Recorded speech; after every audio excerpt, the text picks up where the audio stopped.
आजकल राजनीतिक क्षेत्र में बहुत घमासान मचा हुआ है। बिहार में चुनाव है और चुनावों में बिहार के मुख्यमंत्री का चेहरा कौन होगा, इसके लिए सभी पार्टियों ने अपने अपने कैंडिडेट दिए हैं। जहां एनडीए ने अपना कैंडिडेट नीतीश कुमार को बताया है, हालांकि उन्होंने ये साफ साफ नहीं कहा है कि वो नीतीश कुमार को ही सीएम बनाएंगे, लेकिन उन्हीं के चेहरे पर चुनाव लड़ा जा रहा है। वहीं आरजेडी ने और कांग्रेस का जो महागठबंधन है, उसने अभी हाल में ही 2 दिन पहले प्रेस कॉन्फ्रेंस करके बताया कि तेजस्वी यादव उनकी ओर से सीएम के फेस होंगे। अब प्रश्न यह उठता है कि क्या सीएम का यह फेस चुनाव के परिणामों तक जेल से बाहर रह पाएगा? क्योंकि उनके पिताजी ने, जब वो रेलवे मिनिस्टर थे, तो लोगों को नौकरी के बदले में जमीन का घपला किया था, यानी कि दूसरों की जमीनों को ले करके नौकरी दी थी। और इन नौकरी के इस बखेड़े में कुछ जमीनें तेजस्वी के नाम से भी रजिस्ट्री हुई थी। अब आरजेडी हमलावर हो गई है कि हमारा चेहरा तो तेजस्वी यादव है। बीजेपी भी हमलावर है कि तुम्हारा जो तेजस्वी यादव है, जो चेहरा है, वो तो already land for job scam में जांच झेल रहा है। हो सकता है कल को कोर्ट जो है उसे कोई सजा ही सुना दे, तब क्या होगा। तीसरी और एक पीके है। पीके मतलब पी करके नहीं है, बिहार में तो नशाबंदी आप जानते हैं सब लोग, लेकिन पीके तो है। पीके की अपनी जनसुराज पार्टी है। आज पता चला है कि जनसुराज पार्टी को 98 करोड़ की फंडिंग कांग्रेस के द्वारा उनके तेलंगाना और कर्नाटका के राज्य सरकारों द्वारा शेल कंपनियों के माध्यम से की गई है। अब कांग्रेस को इसमें क्या लेना देना है, क्यों वो इसमें इंटरेस्टेड है? देखिए, कांग्रेस का बिहार में या किसी भी अन्य राज्य में जहां कोई भी क्षेत्रीय पार्टी है, वहां उसका कोई जनाधार नहीं रह गया है। कांग्रेस समझ नहीं पाती है या समझना नहीं चाहती है, ये तो कांग्रेस के ही बुद्धिजीवी लोग बता सकते हैं। लेकिन मेरी नजर में जहां कहीं भी वो किसी भी पार्टी के भरोसे हैं, उस पर्टिकुलर स्टेट से उनका सुपड़ा साफ हो चुका है। आप उत्तर प्रदेश को ले लीजिए, मुलायम सिंह के सामने वो कहीं नहीं टिकते हैं, अखिलेश यादव की पार्टी के सामने वो कहीं नहीं टिकते हैं।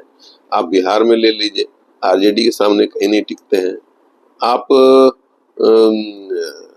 और किसी राज्य में ले लीजिए, हर एक जगह यही हालत है।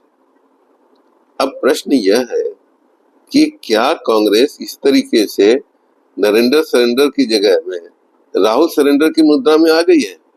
हमने देखा कि कल के इस प्रेस कॉन्फ्रेंस में न केवल सीएम का चेहरा अनाउंस हुआ, बल्कि डिप्टी सीएम का भी अनाउंस हो गया। एक पार्टी जो कुल 14 सीटों पर लड़ रही है, वो कहती है कि मेरा जो नेता है वही डिप्टी सीएम बनेगा।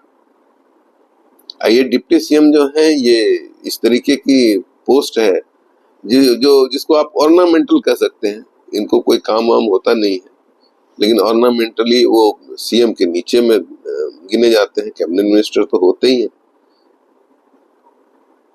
ये जो वीआईपी पार्टी है, इसका भी इतिहास बड़ा शानदार रहा है, आप कह सकते हैं।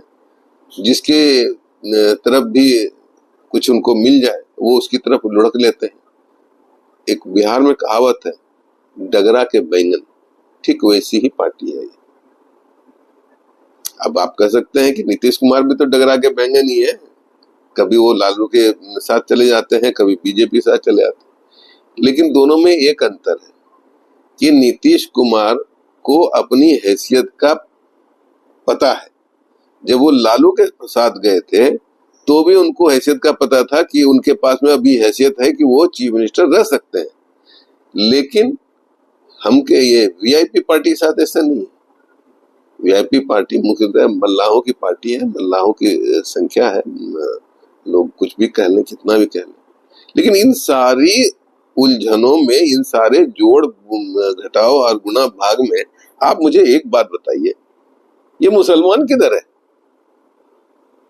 पूरे वीआईपी पार्टी की लिस्ट में मैंने देखा तो 2 मुसलमानों को टिकट दिया गया है, और वो लिस्ट थी कितनी, 28 की थी। चुनाव कितने पे लड़ रहे हैं, 14 पे लड़ रहे हैं, यानी कि जो चुनाव लड़ रहे हैं उसमें शायद कोई भी मुस्लिम कैंडिडेट नहीं होगा।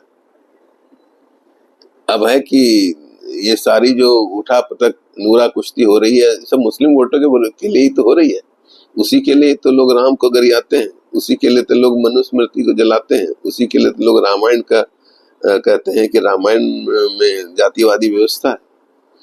और ये मुसलमान जो बीजेपी के खिलाफ वोट देने के लिए किसी के भी पक्ष में जाने को तैयार है, इनकी हालत कोठे की तवायफ जैसी हो गई है। वो ये जो कोठे की तवायफ है, ये बीजेपी को अपने कोठे पर आने नहीं देती है, और जो आते हैं वो इन्हें कोई पैसे नहीं देते हैं, लेकिन काम अपना सब निकाल के चले जाते हैं।